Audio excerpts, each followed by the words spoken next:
So, what can you expect when you walk into a 12-step room? Let's talk about that.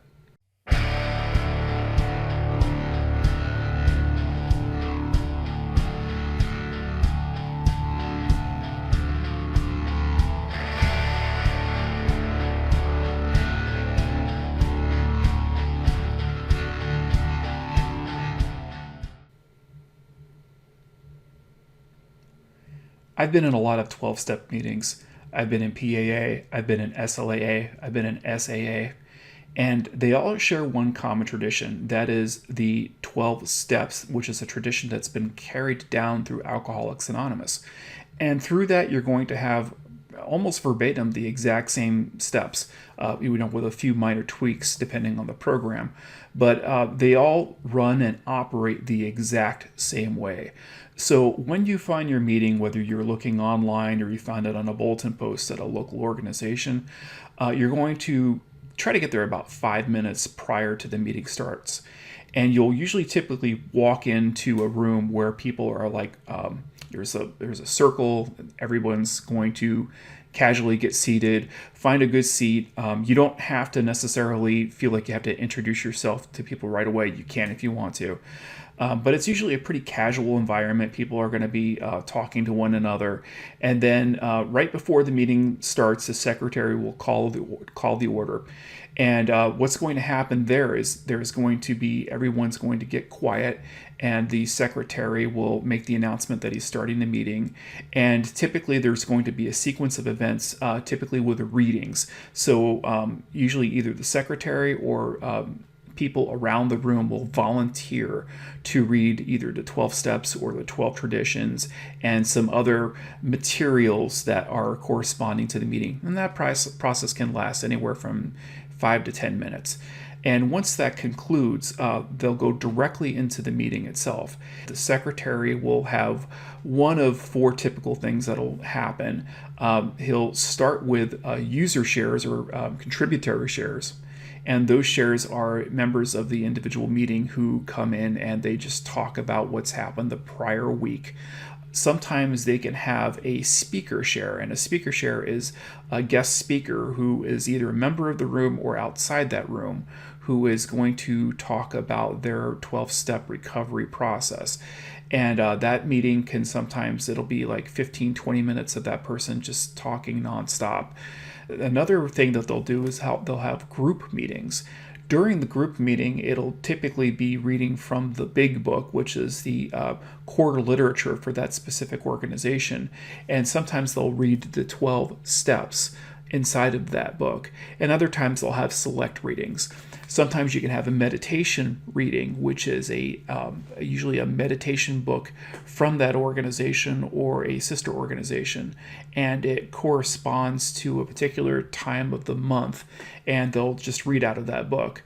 And sometimes they'll have workshops, which is just working on the individual 12 steps. So that's usually a very rare situation to happen inside of a 12-step room during a regular meeting, but it does occasionally happen. Depending on the meeting you're in, most of the time you'll just walk in and they'll just have shares. And those shares are just individual members who are just catching up on the prior week's activities. And so they're just going to talk about what their struggles were, some of the things that they're currently working on, if they're going through the 12 steps, what they're currently working on in the 12 steps.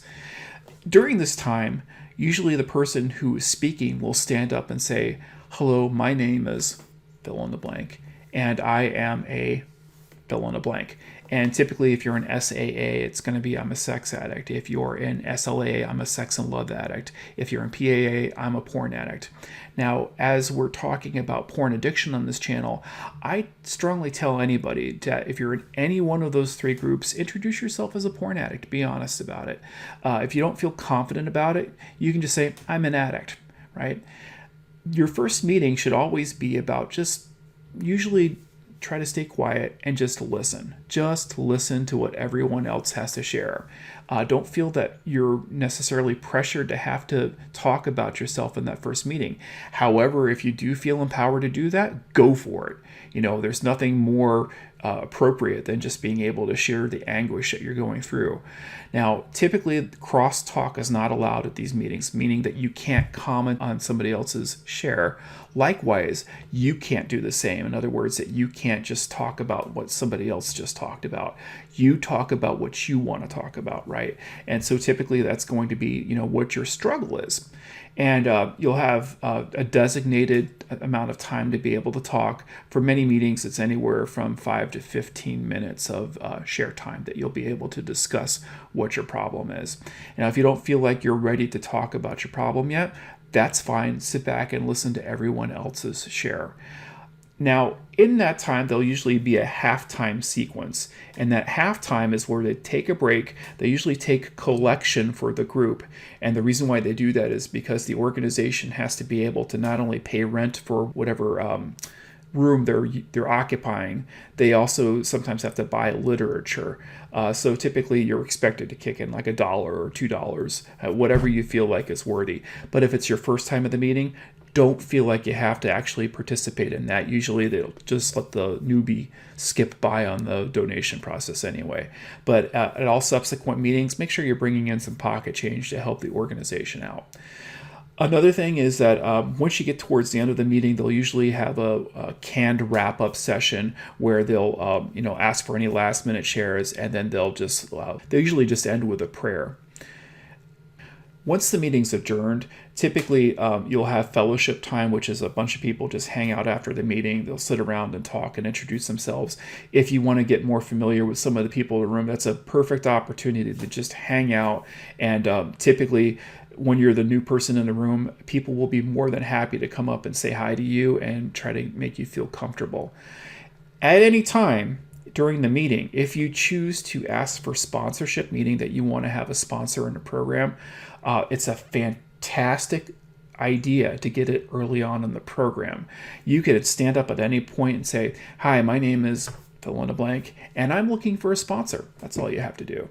And if you get a sponsor during the meeting, fantastic. If you don't get a sponsor in a meeting, don't feel let down. Some meetings, they just have, few people who have attained all the 12 steps or haven't had enough time in program.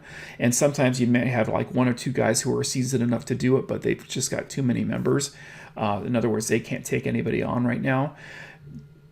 Don't feel bad about that. I usually encourage people to go to several meetings. If you're going to one organization, let's say SAA, and you find out that SLAA has something nearby, go to that meeting too. Go to several meetings, and all the time just keep asking for a sponsor, and you'll do it the exact same way. Typically, if you do it enough times, you'll find somebody inside of that room who wants to actually help you out and volunteer to sponsor you.